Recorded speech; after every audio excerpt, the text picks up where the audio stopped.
Olá, hoje vamos falar um pouquinho sobre as relações e o direito trabalhista.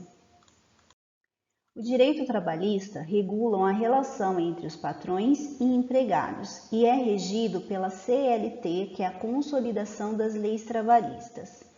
Teve início na era de Vargas e mudaram com duas reformas posteriores, uma que aconteceu em novembro de 2017, com o objetivo de tornar menos rígida a relação entre empregados e colaboradores, e outra em setembro de 2019, que trouxe algumas modificações também que nós vamos falar aqui na sequência. Quem quiser consultar a legislação trabalhista por meio desse link que tem nesse slide, pode estar consultando, ela é bem abrangente. Algumas definições. Salário é a contraprestação devida ao empregado pela prestação de serviços em decorrência do contrato de trabalho.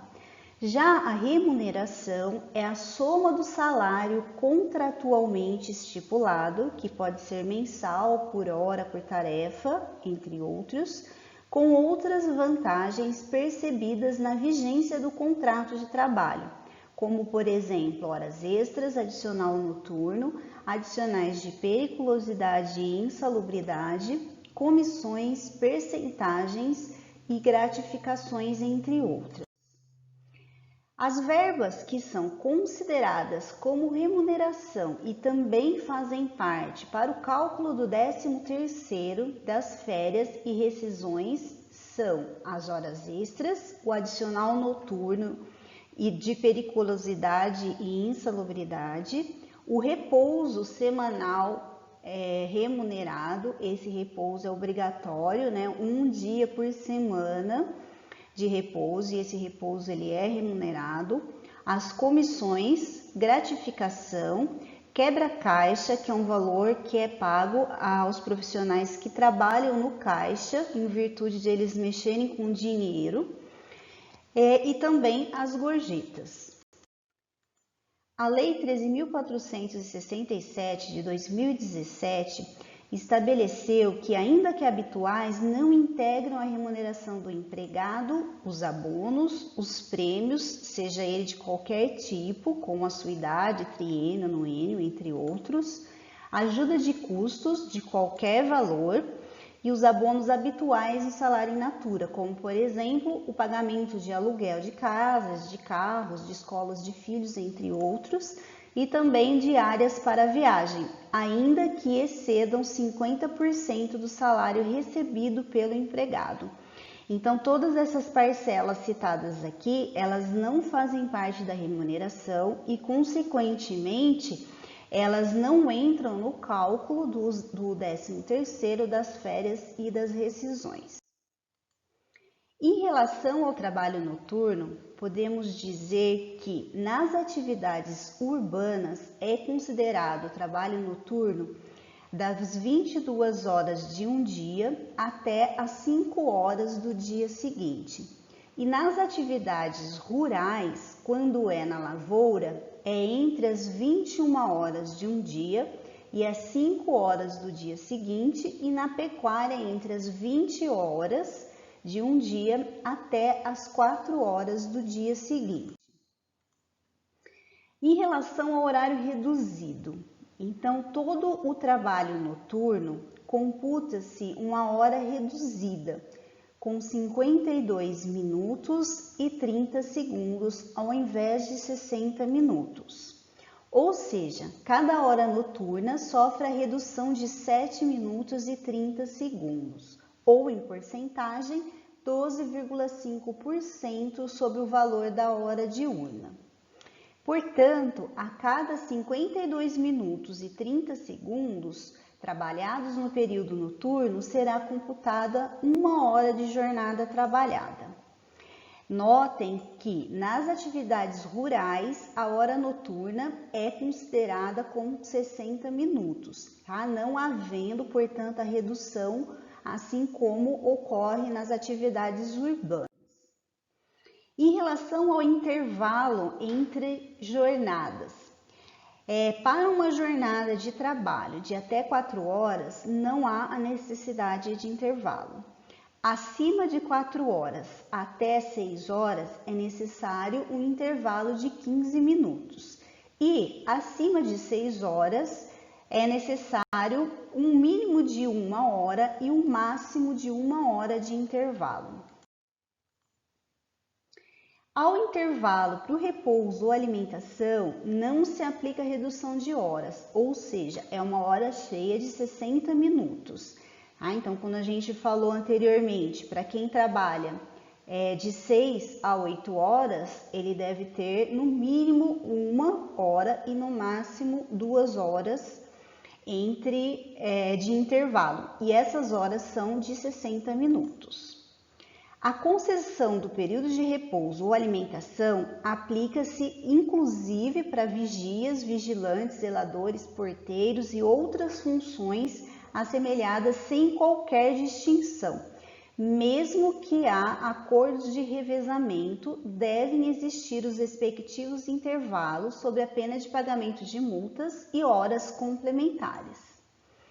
A Lei 13.467 de 2017, que foi a reforma trabalhista, ela introduz que o intervalo mínimo para a jornada acima de 6 horas, ele pode ser reduzido por meio de um acordo ou convenção, desde que respeitado o limite mínimo de 30 minutos. Então, antes da reforma, esse limite mínimo era de 1 hora.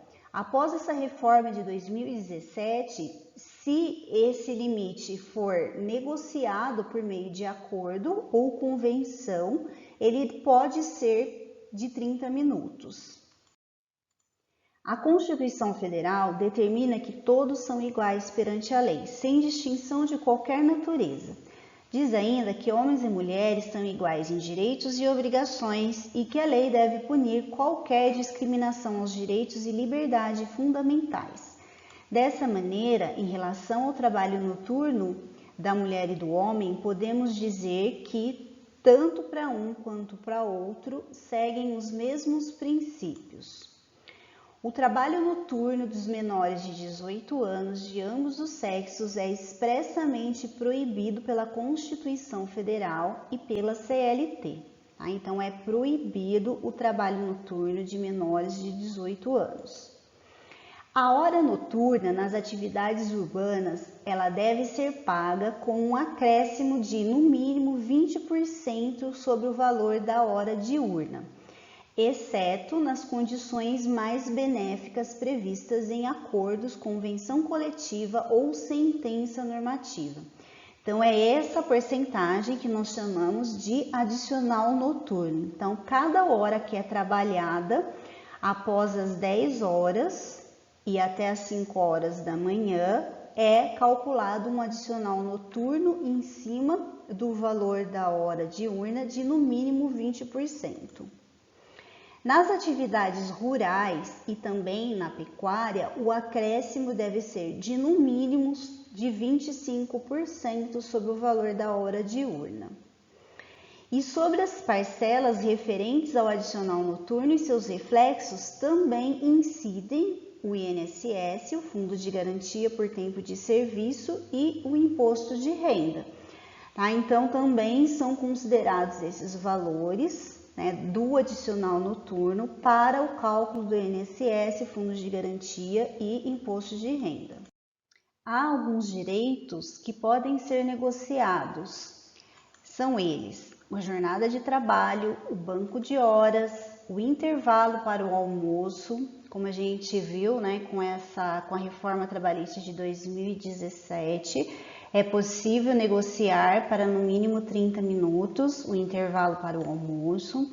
O teletrabalho, que também foi instituído nessa reforma de 2017. O regime de sobreaviso, a adesão ao programa de seguro-desemprego, o plano de cargos, salários e funções, o regulamento empresarial e o trabalho intermitente. Além desses, também podem ser negociados a remuneração por produtividade, incluídas gorjetas, e remuneração por desempenho individual, A modalidade de registro de jornada de trabalho, então como que esse registro ele vai ser feito, se ele vai ser feito presencialmente ou se ele vai ser feito por meio de trabalho remoto. A troca do dia de feriado, o enquadramento do grau de insalubridade, a prorrogação de jornada em ambientes insalubres sem licença prévia das autoridades competentes do Ministério do Trabalho, os prêmios de incentivo, sejam em bens ou serviços eventualmente concedidos como programa de incentivo, e a participação nos lucros ou resultado da empresa. Então, todos esses direitos citados até o momento, eles podem ser negociados.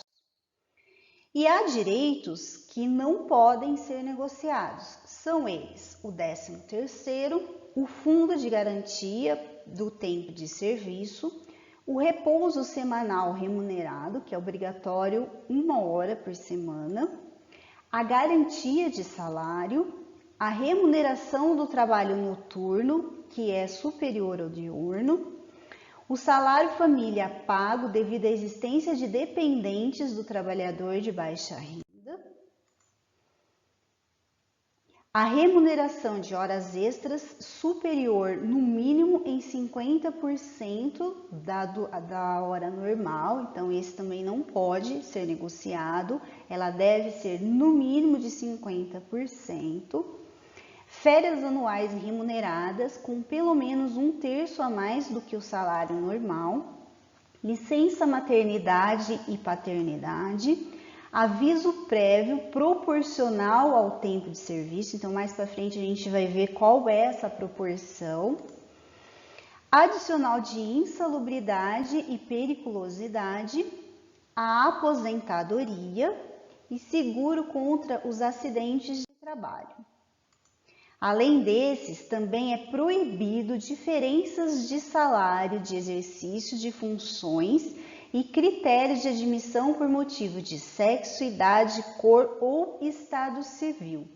Então, se duas pessoas de sexo diferente, ou idade diferente, ou cor diferente, ou estado civil diferente, exercem as mesmas funções, nós vamos ver um pouquinho mais para frente também como que é caracterizado, né, essa igualdade, como que a gente faz essa equiparação. Então, se ele exerce as mesmas funções, é proibida a diferença de salário entre eles, ou seja, o salário ele deve ser o mesmo, tá? Obedecido os critérios que vamos ver um pouquinho mais para frente. A proibição de qualquer discriminação no tocante a salário e critérios de admissão do trabalhador portador de deficiência, a proibição de distinção entre trabalho manual, técnico e intelectual ou entre os profissionais respectivos. Em relação aos menores de 18 anos, além de ser proibido o trabalho noturno, também é proibido o trabalho em ambiente perigoso ou insalubre. E é proibido qualquer trabalho a menores de 16 anos, salvo na condição de aprendiz a partir de 14 anos. Além disso, é necessário a igualdade de direitos entre o trabalhador com vínculo empregatício permanente e o trabalhador avulso. Embora novas regras permitam negociação com a reforma trabalhista, há o entendimento por parte da Justiça que deve prevalecer a regra mais benéfica ao trabalhador sempre que houver dúvidas. Além disso, os profissionais com ensino superior e salário superior, hoje, em 2020, a R$12.000, esses R$12.000 é o limite do teto vezes 2, tá? Tem a liberdade para negociar individualmente com a empresa. Então, nesses casos, fica dispensada a intermediação do sindicato da categoria.